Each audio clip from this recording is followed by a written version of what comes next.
نماز کے لیے ایک بہت بنیادی چیز یہ ہے کہ انسان کا باطن بھی پاک ہو اور انسان کا ظاہر بھی پاک ہو۔ ظاہر پاک ہونے سے پہلے باطن پاک ہونا ضروری ہے۔ اور باطن کیسے پاک ہوتا ہے؟ جب بندہ صدق نیت سے زبان کے اقرار کے ساتھ اور دل کی تصدیق کے ساتھ جب اللہ کریم کی وحدانیت کا اعلان کرتا ہے اور اس کے رسول معظم صلی اللہ علیہ وآلہ وسلم کی سچائی کا اعلان کرتا ہے، تو اس وقت بندے کو باطنی طہارت نصیب ہوتی ہے۔ گویا باطنی طہارت کے لیے جو سب سے بنیادی چیز ہے وہ کلمہ طیبہ ہے، لا الہ الا اللہ محمد رسول اللہ صلی اللہ علیہ وآلہ وسلم، اشہد ان لا الہ الا اللہ وحدہ لا شریک لہ واشہد ان محمدا عبدہ ورسولہ، میں گواہی دیتا ہوں کہ اللہ کے سوا کوئی عبادت کے لائق نہیں، اللہ کریم یکتا ہے، اس کا کوئی شریک نہیں، اور میں اس بات کی بھی گواہی دیتا ہوں کہ حضرت محمد مصطفیٰ صلی اللہ تعالیٰ علیہ وسلم اللہ کے خاص و خاص بندے ہیں اور اس کے رسول ہیں۔ تو حضرات محترم، جب بندہ کلمہ طیبہ پڑھتا ہے تو نبی مقدم صلی اللہ تعالیٰ علیہ وسلم کی ذات گرامی جو سراپا پاکیزگی اور سراپا طہارت شخصیت ہیں، ان کا سینہ وہ انوار سے بھرا ہوا سینہ ہے کہ جہاں اللہ کریم نے وحی نازل فرمائی اور اپنا کلام سینہ مصطفیٰ صلی اللہ تعالیٰ علیہ وسلم پہ نازل فرمایا۔ تو کلمہ پڑھتے ہی انسان کے سینے سے نور کا ایک دھاگا نکلتا ہے اور وہ سینہ مصطفیٰ سے جڑ جاتا ہے۔ تو گویا جب کلمہ پڑھا تو فوراً مرکز طہارت کے ساتھ وابستگی ہو گئی، جو پاکیزگی کا مرکز ہے اس سے تعلق جڑ گیا، تو اس طرح بندہ باطنی طور پر پاک ہوتا ہے۔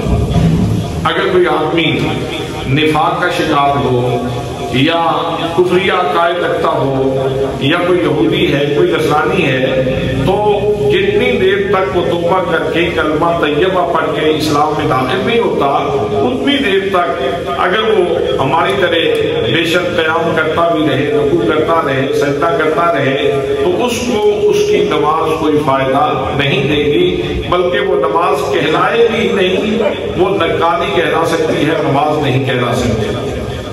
اور اس کی مثال ہمارے سامنے ہے کہ نبی مقدم صلی اللہ علیہ وآلہ وسلم کی حیات ظاہری میں میرے آقا کریم صلی اللہ تعالیٰ علیہ وسلم کے پیچھے دو طرح کے لوگ کھڑے ہوا کرتے تھے۔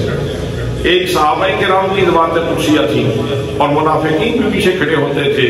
جب حضور صلی اللہ تعالیٰ علیہ وسلم تکبیر تحریمہ کے لیے ہاتھ اٹھاتے تو دونوں ہاتھ اٹھاتے تھے، جب ہاتھ باندھتے تو دونوں ہاتھ باندھتے تھے، جب رکوع میں جاتے تو دونوں گروپ رکوع میں جاتے تھے، اور جب قوما کرتے تو قوما کرتے تھے، جب سجدے میں جاتے دونوں ہی سجدے میں جاتے تھے، اور جب آپ تشہد میں بیٹھتے اور سلام پھیرتے تو دونوں گروپ پوری کی پوری حرکات ادا کرتے تھے۔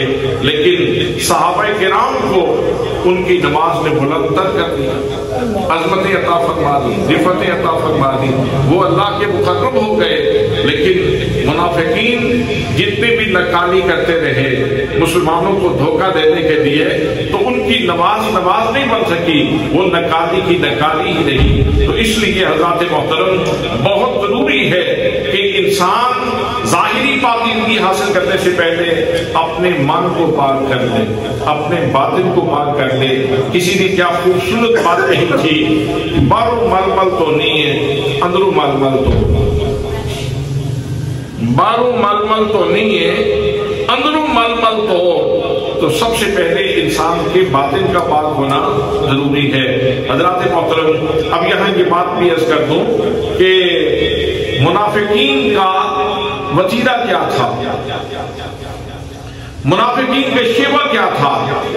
قرآن مقدس میں اللہ کریم نے ارشاد فرمایا، وَإِذَا قِيلَ لَهُمْ تَعَالَوْا الی ما انزل اللہ و الی الرسول رأیت المنافقین یصدون عنک صدودا۔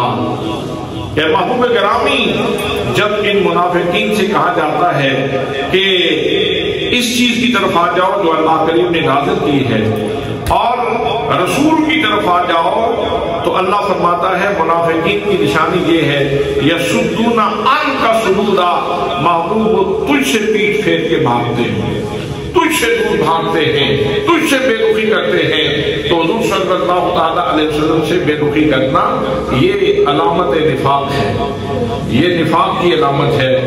اور حضرات محترم جب تک انہوں نے حضور صلی اللہ تعالیٰ علیہ وسلم کے علم مبارک کے اوپر اعتراض نہیں کیا، اس وقت تک میرے آقا کریم صلی اللہ تعالیٰ علیہ وسلم نے ان کا پردہ فاش نہیں کیا۔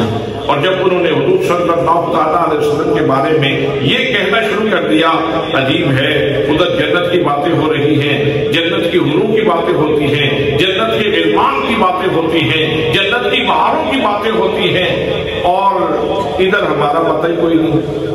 تو اس وقت جب انہوں نے حضور صلی اللہ تعالیٰ علیہ وسلم کا شکوہ کیا، گلہ کیا، حضور صلی اللہ تعالیٰ علیہ وسلم کی ذات گرامی میں وہ جو اللہ نے علم کی شربتیں آپ کو عطا فرما رکھی تھی، جو وسعتیں عطا فرما رکھی تھی، جب اس کا انکار کیا تو اب اللہ کریم نے ارشاد فرمایا کہ محبوب آپ انہیں بے نقاب کر دو۔ اور پھر حضور صلی اللہ تعالیٰ علیہ وسلم نے 36 منافقین کو نام لکھ کر مسجد سے نکالا، 36 منافقین کو نام لے کر مسجد سے نکالا۔ اور آپ یہ بھی جانتے ہیں سورہ توبہ میں ایک مسجد کا ذکر بھی ہے جو بنانے والوں نے بنائی تھی، اور حضور صلی اللہ تعالیٰ علیہ وسلم کی خدمت میں یہ بھی عرض کی تھی کہ آپ تشریف لائیں، اس مسجد میں آپ نماز پڑھ لیں تاکہ ہم اس کے بعد اس میں نماز پڑھنا شروع کریں۔ اصل میں تو وہ فتنہ کا مرکز قائم کرنا چاہتے تھے، وہ سازشوں کا مرکز قائم کرنا چاہتے تھے۔ تو جب انہوں نے یہ کام کرنا چاہا تو اللہ کریم نے اپنے حبیب صلی اللہ تعالیٰ علیہ وسلم سے ارشاد فرما دیا کہ یہ جو مسجد درار ہے، مسجد درارا وکفرا وتفریقا بین المؤمنین وارشادا لمن حارب اللہ ورسولہ۔ محبوب گرامی یہ مسجد نہیں ہے، یہ عبادت کا نہیں ہے، بلکہ یہ فتنہ کا مرکز ہے، یہ مسلمانوں کو تفریقہ کے شکار کرنے کا مرکز ہے، یہ اصل میں مسلمانوں کو باہمی طور پر توڑنا چاہتے ہیں، ان کی قوت کو ختم کرنا چاہتے ہیں، اس لیے انہوں نے یہ چار دیواری بنائی ہے، یہ مسجد درار ہے۔ محبوب آپ کو وہاں جانے کی ضرورت نہیں ہے۔ تو حضرات محترم اس سے معلوم یہ ہوا کہ وہ مسجد جہاں امت کو توڑنے کی بات کی جائے، امت میں اختلاف ڈالنے کی بات کی جائے، امت کو تفریقہ کا شکار کرنے کی بات کی جائے، وہ مسجد درست نہیں ہے، وہاں لوگوں کی ارادے درست نہیں ہیں۔ ایسی مسجد کا جو سلسلہ نسب ہے وہ جا کے مسجد درار سے ملتا ہے۔ اس لیے اصل چیز تو یہ ہے کہ اسلام مسلمانوں کو متحد رکھنا چاہتا ہے۔ میرے آقا کریم صلی اللہ تعالیٰ علیہ وسلم کے اوپر اترنے والی کتاب میں کتنا واضح ارشاد ہے، وَاعْتَصِمُوا بِحَبْلِ اللَّهِ جَمِيعًا وَلَا تَفَرَّقُوا۔ اے مسلمانوں اللہ کی رسی کو مضبوطی سے تھام لو اور باہم تفریقہ کا شکار نہ ہو جانا، باہم فرقوں میں نہ بٹ جانا۔ تو حضرات محترم اس لیے نماز پڑھنے کے لیے سب سے پہلے ضروری ہے کہ انسان کا باطن پاک ہو، نفاق سے، کفر سے، ہر قسم کی ناپاکی سے انسان کا باطن پاک ہو جائے۔ پھر باطن پاک ہونے کے بعد اب ظاہر کی پاکیزگی ضروری ہے، اور ظاہر کی پاکیزگی میں جو سب سے بنیادی چیز ہے وہ استنجا ہے کہ انسان جب بول و براز کرے تو چونکہ یہ انسان کی حاجت ہے، انسان کی ضرورت ہے، اللہ کا بنایا ہوا ایک سسٹم ہے، تو جب اس سے فارغ ہو استنجے سے تو اگر وہ نجاست اپنے محل کے اوپر ہی رہے تو اس کو اس کے ساتھ ڈھیلے کے ساتھ صاف کیا جا سکتا ہے۔ ڈھیلے کے ساتھ صاف کرنا یہ سنت موقدہ ہے، اور اگر پانی میسر ہو تو یہ اس سے زیادہ افضل ہے۔ اگر پانی میسر ہو تو وہ بطریق احسن پاکیزگی کا اہتمام ہو جاتا ہے، اور اگر نجاست محل سے تجاوز کر جائے اور ایک درہم کی مقدار تجاوز کر جائے تو پھر اس کا پانی کے ساتھ دھونا واجب ہے، اور اگر اس سے بھی زیادہ تجاوز کر جائے تو پھر نجاست کا دھونا پانی کے ساتھ فرض ہے۔ تو سب سے جو بنیادی چیز ہے وہ استنجا ہے۔ گرمیوں میں اور سردیوں میں اس کا تھوڑا سا فرق کرنا پڑے گا۔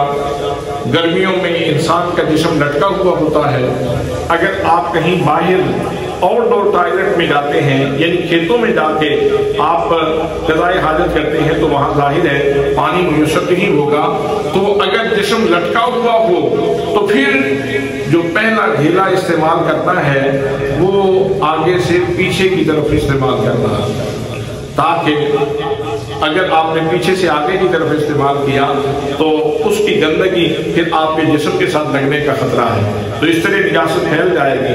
تو اس لیے پہلا ڈھیلا جو آپ نے استعمال کرنا ہے گرمیوں میں وہ آگے سے پیچھے کی طرف استعمال کرنا ہے، پھر دوسرا پیچھے سے آگے کی طرف، اور پھر اس کے بعد پھر آگے سے پیچھے کی طرف۔ اور اصل تو یہ ہے کہ جس طریقے سے زیادہ بہتر طریقے سے طہارت نصیب ہو سکے وہ طریقہ اختیار کرنا چاہیے۔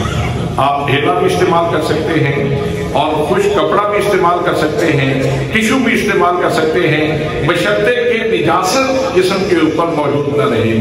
اور ان ساری چیزوں میں سے سب سے بہتر چیز وہ پانی ہے۔ پانی کے ساتھ سارے کے سارے وہ جو گندگی کے اجزاء ہیں وہ سارے کے سارے ختم ہو جاتے ہیں۔ تو استنجا کرنے کے بعد پھر انسان کے لیے یہ بھی ضروری ہے کہ اس کا جسم پورا پاک ہو، جسم پاک ہو۔ اگر جنگی وغیرہ ہے، جنابت زدہ ہے جسم، تو پھر اس کے لیے غسل کرنا بھی ضروری ہے۔ اب غسل کے فرائض کتنے ہیں؟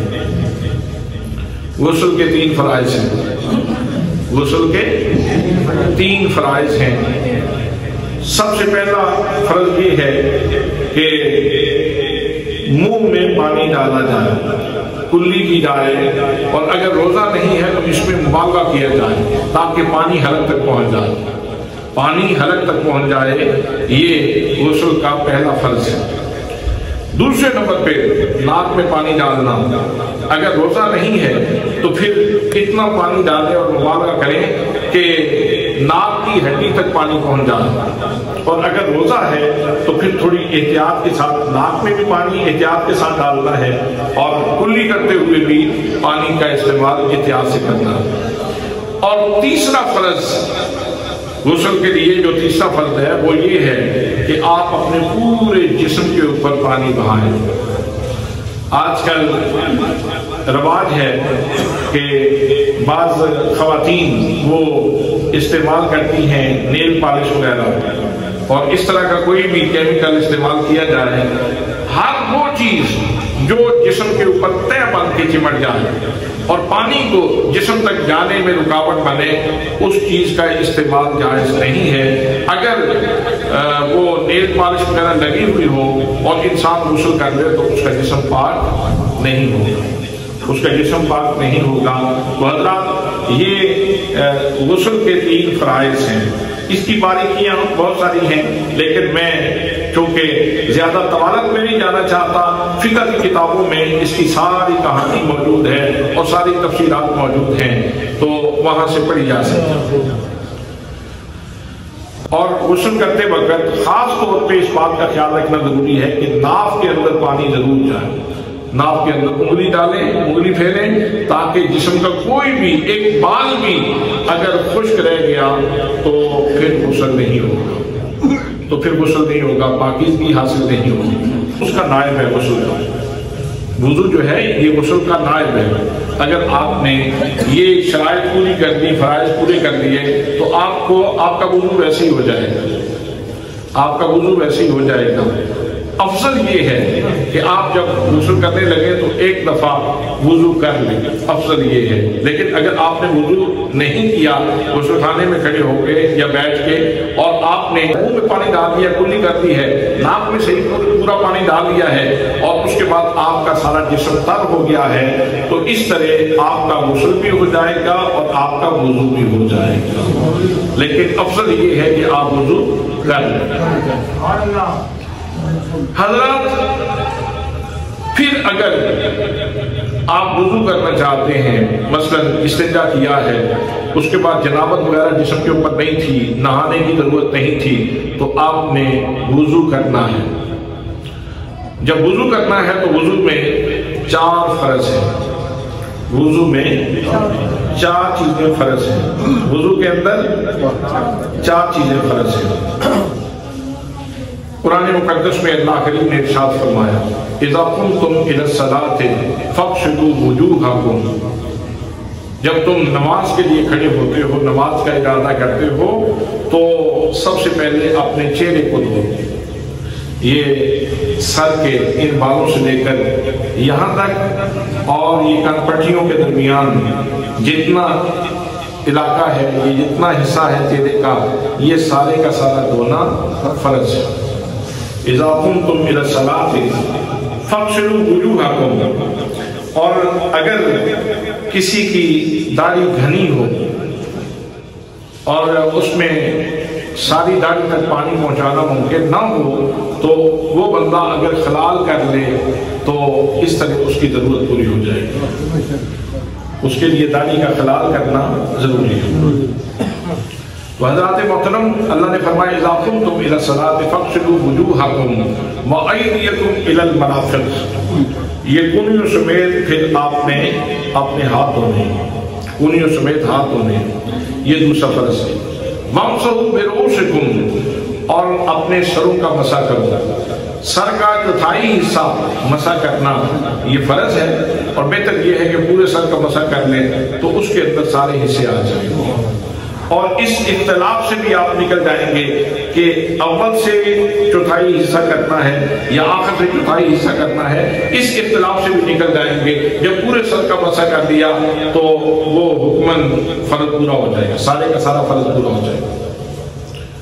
وامسحوا برؤوسکم وارجلکم الی الکعبین، اور اپنے ٹخنوں سمیت اپنے پاؤں کو دھو لو، یہ چوتھا فرض ہے وضو کا۔ آپ کو یہ باتیں عجیب لگ رہی ہوں گی کہ آج خطبہ جمعہ کس موضوع پہ دیا جا رہا ہے، کیونکہ آپ تو ذرا لچھے دار باتیں سننے کے آتی ہیں، لیکن جو ضروریات ہیں وہ بتلانا ضروری تھا، اس لیے میں نے چند باتیں آپ کی خدمت میں عرض کی ہیں۔ جب انسان کا باطن بھی پاک ہو گیا اور ظاہر بھی پاک ہو گیا، اب وہ اس قابل ہے کہ وہ مسجد میں آئے، اب وہ آئے اللہ کے دربار میں کھڑا ہونے کے قابل ہے۔ حضرات محترم، اب جب اللہ کے دربار میں کھڑا ہونے کی تیاری کر رہا ہے تو اس کے لیے ضروری ہے کہ وہ پہلے قبلہ کی طرف منہ کرے، قبلہ کی طرف منہ کرے۔ اگر کسی ایسی جگہ پہ موجود ہے جہاں قبلہ تلاش کرنا مشکل ہے، کوشش کریں دائیں بائیں لوگوں سے پوچھنے کی، اور اگر کوئی بتانے والا بھی نہ ہو تو پھر تحری کر کے وہ اپنی نماز کی نیت باندھے، تحری کر کے کوشش کر کے نماز کی نیت باندھ دے، نماز پڑھ لے تو اس کی نماز ہو جائے گی۔ حضرات، قبلہ میں چاہے قبلہ اول کی طرف نماز جو سرکار نے پڑھی وہ ہو یا آپ کی بعد والی نماز ہو، تو قبلہ یہ جہت ہے، یہ عبادت کے لیے ایک جہت کا تعین ہے، معبود پتھر نہیں ہے۔ سجدہ اللہ کریم کی ذات گرامی، سجدہ اللہ کریم کی ذات گرامی کو ہے۔ جب میرے آقا کریم صلی اللہ تعالیٰ علیہ وسلم قبلہ اول کی طرف منہ کر کے نماز پڑھتے تھے، سجدہ اس وقت بھی اللہ کو تھا، اور جب قبلہ ثانی کی طرف منہ کیا تو سجدہ اس وقت بھی اللہ کریم کی بارگاہ میں ہے۔ اور اس امت کا یہ شرف ہے کہ اللہ کریم نے ہمیں وہ نبی عطا فرمائے، وہ عظمت و شان والے نبی عطا فرمائے۔ باقی جتنے بھی نبی ہیں وہ ایک قبلے کے امام ہیں، آمینہ کا لال دو قبلوں کا امام، آمینہ کا لال دو قبلوں کا امام ہے۔ اور پھر حضرات محترم، میرے آقا کریم صلی اللہ علیہ وسلم کی ساری نمازیں شان والی ہیں، جو آپ نے مکہ المکرمہ میں ادا کی، جو آپ نے مدینہ طیبہ میں ادا کی، جو آپ نے سفر میں ادا کی، جو آپ نے حضر میں ادا کی، جو آپ نے خلوت میں ادا کی، جو آپ نے جلوت میں ادا کی۔ آپ صلی اللہ علیہ وسلم کی ساری نمازیں شان والی ہیں، لیکن میرے آقا کی زندگی میں سب سے زیادہ شان والی نماز وہ ہے جو آپ نے نبیوں کی امامت میں جماعت کروائی۔ اس لحاظ سے بیت المقدس یہ مسلمانوں کا ورثہ ہے، جس جگہ کے ساتھ امت مسلمہ کی اتنی بڑی یاد وابستہ ہے، اتنا بڑا واقعہ جس گھر کے ساتھ وابستہ ہے، آج یہ کہا جائے کہ یہ یہودیوں کا قبلہ ہے، اس کو چھوڑ دیا جائے، یہ یہودیوں کے حوالے کر دو اور آپ اس قبلے کی طرف منہ کر کے نماز پڑھتے رہو، وہ ٹھیک ہے، نماز ہم اسی قبلے کی طرف منہ کر کے پڑھیں گے، اس لیے کہ ہمارے آقا کریم صلی اللہ علیہ وسلم کا آخری عمل یہ ہے، لیکن ہم قبلہ اول کو چھوڑ نہیں سکتے، اس لیے کہ میرے آقا کریم صلی اللہ علیہ وسلم کی عظمتیں اس گھر سے بھی وابستہ ہیں، اس گھر سے بھی وابستہ ہے، بیت المقدس کے ساتھ بھی وابستہ ہے اور بیت اللہ کے ساتھ بھی وابستہ ہے۔ اور حضرات، نبی مقدم صلی اللہ علیہ وسلم جب آپ بیت المقدس سے بیت اللہ کی طرف منہ پھیرتے ہیں تو وہ ساری کی ساری داستان قرآن مقدس کے اندر موجود ہے۔ میرے آقا کریم صلی اللہ علیہ وسلم مسجد قبلتین کے اندر کھڑے ہو کے نماز پڑھا رہے ہیں اور منہ قبلہ اول کی طرف ہے، اور نماز پڑھاتے پڑھاتے بس آپ نے اپنے رخ روشن کو اوپر کیا، پھر نیچے کیا۔ قرآن مقدس میں آپ پڑھیں، بہت سارے انبیاء کرام کی دعائیں موجود ہیں، انہوں نے عرضداشت پیش کی، پھر اللہ کریم نے ان کے اوپر کرم فرمایا۔ جناب سیدنا آدم علیہ السلام کی دعا قرآن پاک میں موجود ہے، قالا ربنا ظلمنا انفسنا وان لم تغفر لنا وترحمنا لنکونن من الخاسرین، یہ حضرت آدم علیہ السلام کی دعا قرآن پاک کے اندر موجود ہے۔ جناب سیدنا حضرت نوح علیہ السلام کی دعائیں موجود ہیں، لیکن لفظ موجود ہیں رب لا تذر علی الارض من الکافرین دیارا، باقاعدہ لفظوں کے ساتھ آپ نے دعا کی ہے اور اللہ کریم نے اس کو مستجاب کیا۔ اسی طرح جناب سیدنا حضرت ابراہیم علیہ السلام کی دعائیں موجود ہیں، جب آپ نے عرض کی کہ پروردگار عالم تو مردوں کو زندہ کیسے کرتا ہے، رب ارنی کیف تحیی الموتیٰ، اے میرے پروردگار مجھے دکھا تو مردوں کو کیسے زندہ کرتا ہے، اللہ نے آپ کی دعا کو مستجاب فرمایا اور آپ کی آرزو کو پورا کر دیا۔ اسی طرح حضرت موسیٰ علیہ السلام کی دعائیں موجود ہیں، حضرت عیسیٰ علیہ السلام کی دعا موجود ہے، اور سارے نبیوں نے لفظوں کے ساتھ دعا کی ہے۔ میرے آقا کریم صلی اللہ علیہ وسلم نے بھی بہت ساری ایسی دعائیں کی ہیں جہاں الفاظ موجود ہیں، بلکہ دعاؤں کا ایک بہت بڑا ذخیرہ آپ نے عطا فرمایا ہے۔ وہ جتنے بولے ہوئے لفظ ہیں اور آپ کی زبان سے نکلے ہوئے الفاظ ہیں وہ سارے کے سارے برکت والے ہیں، لیکن یہ جو موقع تھا قبلہ کی تبدیلی کا، یہاں آپ بولے نہیں، یہاں آپ بولے نہیں، بس نماز پڑھاتے پڑھاتے بس جو کچھ تھا سینے میں ہی تھا، جو آرزو تھی بس سینے میں ہی تھی۔ تو اللہ کریم ارشاد فرماتا ہے، فرمایا قد نرى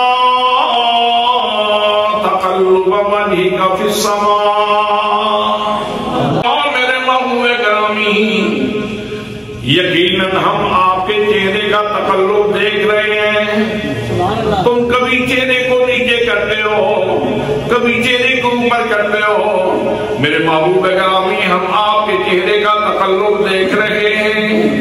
قد نرى تقلب وجهك في السماء فلنولینک قبلة ترضاها، میرے محبوب گرامی اگر تمہاری آرزو ہے کہ قبلہ بدل جائے، قبلہ کی تبدیلی ہو جائے، تو محبوب گرامی ہمارے نزدیک نہ کوئی بیت المقدس کی قید ہے، نہ بیت اللہ کی قید ہے، نہ مشرق و مغرب کی قید ہے، بلکہ فرمایا ہمارے نزدیک تو کہہ دیے ہے فَلَنُوَلِّيَنَّكَ قِبْلَةً تَرْضَاهَا، محبوب گرامی ہم آپ کو اس قبلے کے اوپر پھیریں گے جس کو تم پسند کرتے ہو۔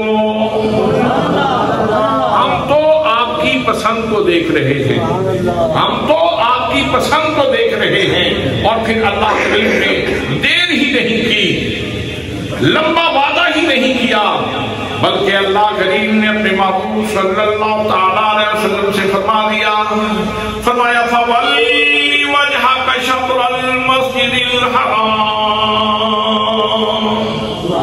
اے میرے محبوب گرامی چہرہ پھیرنا تمہارا کام ہے اور قبلہ پھیر دینا یہ میرا کام ہے۔ حضرات محترم، نبی مقدم صلی اللہ تعالیٰ علیہ وسلم نے جب یہ حکم آ گیا اللہ کریم کی طرف سے تو میرے آقا کریم صلی اللہ تعالیٰ علیہ وسلم نے منہ پھیر لیا۔ ابھی صحابہ کرام کو تو آیت نہیں سنائی تھی، ابھی صحابہ کرام کو تو کوئی حکم نہیں دیا تھا، لیکن جب نبی مقدم صلی اللہ تعالیٰ علیہ وسلم نے آپ نے رخ پھیرا تو صحابہ کرام نے بھی پیچھے رخ پھیر لیا۔ وہ جانتے تھے کہ انہی کی طاعت ہے فقط مقصود سجود، ورنہ بے کیف سا ہے انداز جمیل سائی بھی، اصل مقصود تو مصطفیٰ کریم صلی اللہ تعالیٰ علیہ وسلم کی اداؤں میں ڈوب جانا ہے۔ سو جب نبی پاک صلی اللہ تعالیٰ علیہ وسلم نے رخ پھیرا تو صحابہ کرام نے بھی بغیر کسی حیل و حجت کے فوراً چہرے پھیر لیے۔ حضرت پیر میر علی شاہ صاحب رحمت اللہ تعالیٰ علیہ ارشاد فرماتے ہیں، اور کیا سادہ بات ہے اور کتنی معنویت سے بھرپور بات ہے۔ آپ ارشاد فرماتے ہیں پانی روڑ دیتا، پانی روڑ دیتا، آقا ایک تیرے ویکھ دے رب کعبہ موڑ دیتا، ایک تیرے ویکھ دے رب کعبہ موڑ دیتا۔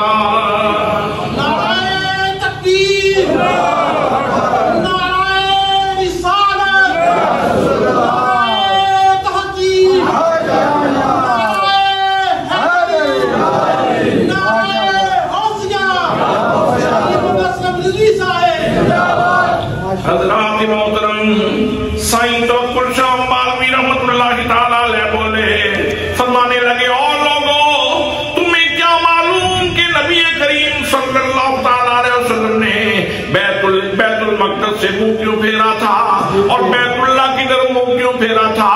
حضرت سائیں توکل شاہ مالوی رحمت اللہ تعالیٰ علیہ فرماتے ہیں جہاں کعبے کا کمرہ موجود ہے، یہ کمرہ موجود ہو یا نہ ہو، جہاں کعبہ اللہ ہے اس کے اوپر اللہ کریم کی ذاتی تجلیات کا نزول ہوتا ہے، اور حقائق کی دنیا میں حقیقت محمدیہ، حقیقت کعبہ کی عاشق ہے، جہاں اللہ کی ذاتی تجلیات نازل ہوتی ہیں، نبی مقدم صلی اللہ تعالیٰ علیہ وسلم کی حقیقت اس کی عاشق ہے۔ اس وجہ سے نبی کریم صلی اللہ تعالیٰ علیہ وسلم آپ یہ چاہتے تھے کہ بیت المقدس کی جگہ پہ بیت اللہ کی قبلہ بن جائے۔ سبحان اللہ، یہ کتنی لذیذ بات ہے، کتنی میٹھی بات ہے۔ کسی صاحب عرفان سے پوچھئے، کسی اللہ کے بندے سے پوچھئے کہ نبی مقدم صلی اللہ تعالیٰ علیہ وسلم آپ کی حقیقت کعبہ کی عاشق ہے، حقیقت کعبہ کی عاشق ہے، تو آپ نے صرف وہ ایک مکان کی طرف رخ نہیں پھیرا، آپ نے رخ تجلیات الہیہ کی طرف پھیرا ہے، آپ نے چہرہ